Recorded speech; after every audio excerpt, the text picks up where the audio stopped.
Hello friends, हम SQL की playlist शुरू करने जा रहे हैं जो कम्प्लीटली हिंदी में होगी।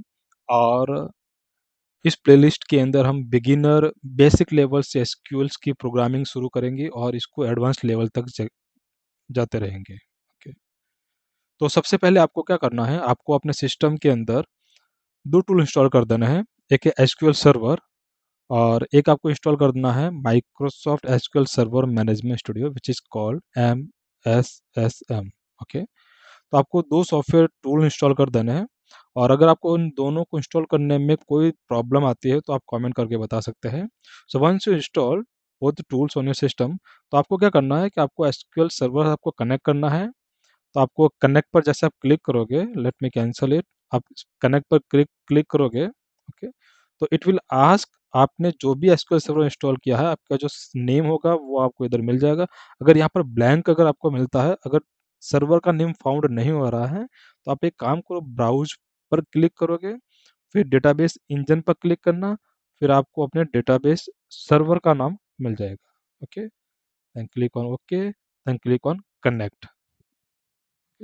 और अगर कनेक्ट करने में इस टाइप की अगर आपके सामने एरर आती है, तो आप आपके पास में जो भी इंस्टॉल्ड एसक्यूएल सर्वर से आप उसके साथ में ट्राई कर सकते हो।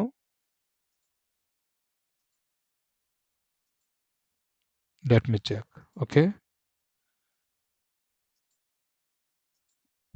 हम ट्राई करते हैं थर्ड वन। ओके, स्टिल अगर आपको इस टाइप की एरर आती है तो आप काम कर सकते हो, आप ऑप्शन पर क्लिक करना, एन्क्रिप्शन एरर आती है जनरली ट्रस्ट सर्वर सर्टिफिकेट की, then click on trust server certificate and the connect. Okay, see connect हो गया। जनरली ये इश्यू होता है, लेकिन कभी कभी नहीं हो पाता है, लेकिन अगर इस टाइप की प्रॉब्लम आती है तो आप वो वाला ऑप्शन सेलेक्ट करके इसको कनेक्ट कर सकते हो। ओके, जैसे आपका सेटअप रेडी हो जाए तो सबसे पहला स्टेप्स हमारा होता है डेटाबेस को क्रिएट करना। तो यहाँ पर अगर आप देखो ना, इतने सारे ऑब्जेक्ट्स है, उसमें सबसे पहला ऑब्जेक्ट है हमारा डेटाबेसेस। तो डेटाबेसेस क्रिएट करने के लिए आप इस पर राइट क्लिक करो एंड क्लिक न्यू डेटाबेस। और एक विंडोज ओपन होगी जहां पर आपको अपने डेटाबेस का नाम देना है। अभी अभी अभी आपको कुछ भी नहीं करना, सिर्फ डेटाबेस का नाम देना है।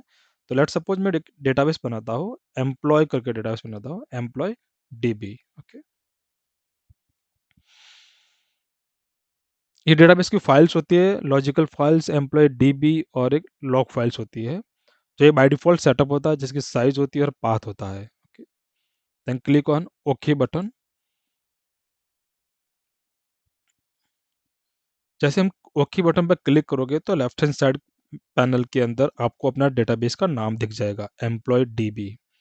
अब आप इसे एक्सपेंड कीजिए, और एक्सपेंड करोगे तो आपको डेटाबेस के ऑब्जेक्ट्स दिखाई देंगे। फॉर एग्जांपल डेटाबेस का diagrams, tables, views, resource, synonyms, programmability, प्रोकर, कुछ सिस्टम सेटिंग्स है और कुछ ऑब्जेक्ट्स है जिस पर हम वर्क करेंगे। तो सबसे पहला ऑब्जेक्ट्स होगा हमारा टेबल्स क्रिएट करना। अभी हमारे पास में एक भी टेबल्स क्रिएट नहीं होगी, तो अब आप इसको अगर एक्सपेंड करोगे तो आप देखोगे कुछ सिस्टम्स टेबल और कुछ सिस्टम्स की files tables, external tables, graph tables objects आ रहे हैं। ओके, तो हम हमारी प्लेलिस्ट में क्या करेंगे, सबसे पहले जो भी काम जैसे टेबल को क्रिएट करना, डेटा इंसर्ट करना, अपडेट करना, वो कॉन्फ़िगरेशन के थ्रू करेंगे, सेटिंग के थ्रू।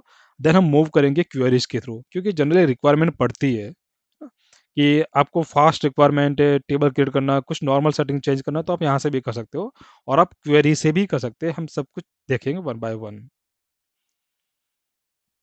तो आज के लिए इतना ही है, और जो नेक्स्ट वीडियोज़ होगा उसमें हम टेबल कैसे क्रिएट करते हैं और उस पर कैसे ऑपरेशन परफॉर्म करते हैं थ्रू द सेटिंग्स।